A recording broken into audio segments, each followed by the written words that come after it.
हमारे top priority जो है ना वो एजुकेशन होने चाहिए, because there is no life without education.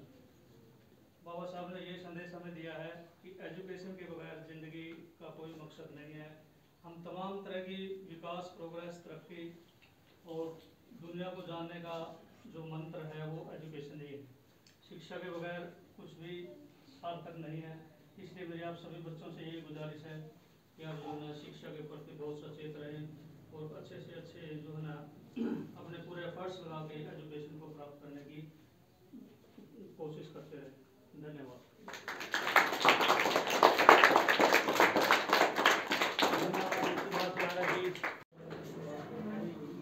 करना भाई साहब एक बार ये दूसरे वाले सर आज यहाँ पर बात पहुँचे। आज डॉक्टर बी आर अम्बेडकर की 130वीं जयंती के उपलक्ष्य में हम यहाँ पर एकत्र हुए हैं और वो एक ऐसी शख्सियत थे जिनको कि विधिवेता, समाजशास्त्री, राजनीतिक शास्त्री, धर्मशास्त्री और कितनी ही 16 के आसपास उनके पास डिग्रियाँ थी, जो कि एक रिकॉर्ड है। आज तक इतनी स्टडी, इतना जो जानकारी किसी विद्वान के पास नहीं रही है। वो एक महान विधेता थे, महामानव थे। आज उनकी 130वीं जयंती पर हम सभी इकट्ठे होकर के उनको नमन कर रहे हैं और इस अवसर पर समाज के सभी वर्गों से मेरा निवेदन है कि हमें समरसता से और बाबा साहब के दिखाए गए मार्ग पर चलना चाहिए। जिस प्रकार से उन्होंने एक देश में जो संविधान दिया है, जिसके तहत रह करके भारत विकास कर रहा है और विकसित देशों की श्रेणी में जा रहा है, ये सिर्फ़ और सिर्फ देन अगर किसी की है तो वो डॉक्टर बी आर अम्बेडकर ही है। क्योंकि उनके जो संविधान में सरलता है, जो उनके संविधान में आगे बढ़ने की जो कार्यप्रणाली है, उस सब को देखते हुए ये देश दिनों दिन तरक्की कर रहा है और जो समाज में समरसता की भावना है, वो समाज में समरसता की भावना बढ़ रही है।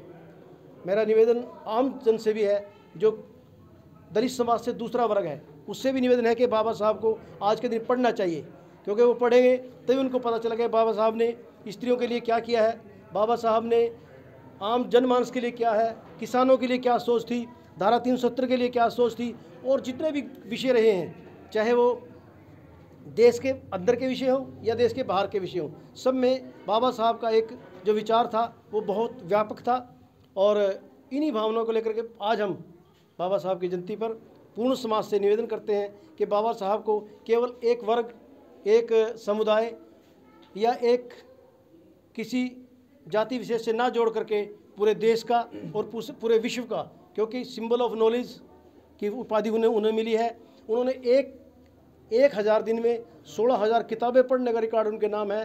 उन्होंने इतनी बुक्स अध्ययन किया पढ़ के कि जब वो आने लगे तो 32 ट्रक में, पेटियों में डाल करके वो किताबें यहाँ पर आई है। और उनके जीवन के अलग अलग पहलू रहे हैं।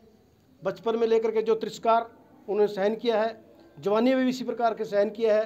उन्होंने जिस प्रकार से अलग अलग विषयों को लेकर, चाहे वो पानी पीने की बात हो, चाहे वो मंदिर में प्रवेश की बात हो, चाहे वो और प्रकार के सामाजिक विषयों की बात हो, जिस प्रकार से बाबा साहब ने अंत तक संघर्ष किया है वो अस्मरणीय है। और हमारे देश के लिए गौरव की बात है कि इतने महान योद्धा, इतने महान महामानव हमारे देश में पैदा हुए हैं। ये हमारे देश के हर व्यक्ति के लिए, हर मनुष्य के लिए ये गर्व की बात है। धन्यवाद। सर, आपसे एक प्रश्न पूछना चाहूँगा, क्योंकि आप सरकार में रही हैं, तो आपको लगता है कि बाबा साहब को लेकर जो छोटे बच्चे होते हैं, जिनके पाठ्यक्रम में बाबा साहब का एक अध्ययन जो है वो सम्मिलित होना चाहिए, इस विषय में कभी बात उठी सांसद में, कभी इस प्रकार की बात उठी? क्योंकि छोटे बच्चों में जो है अक्सर ये बहुत दिक्कत आती है, उनको जो स्टडी का मटेरियल मिलता है वो 8वीं और 10वीं के आसपास मिलता है, तो छोटी उम्र में ही बाबा साहब का कुछ इस प्रकार का जो अध्ययन है सर? ये आपका विषय आपने विषय बहुत ध्यान में लेकर है, बहुत अच्छा विषय है। अभी तक ये कोई ऐसा विषय आया है या नहीं आया मुझे जानकारी नहीं है, लेकिन मुझे उम्मीद है कि इस प्रकार का प्रस्ताव अगर हम बना करके आदरणीय मुख्यमंत्री जी को या सरकार को सौंपेंगे तो निस्संदेह इस पर पे वो संज्ञान लेंगे। और ये बहुत अच्छी बात है कि इस प्रकार के महान व्यक्तित्व इस प्रकार के और भी जो महान विभूतियाँ हैं देश में, उन सबको पाठ्यक्रम में लेना चाहिए।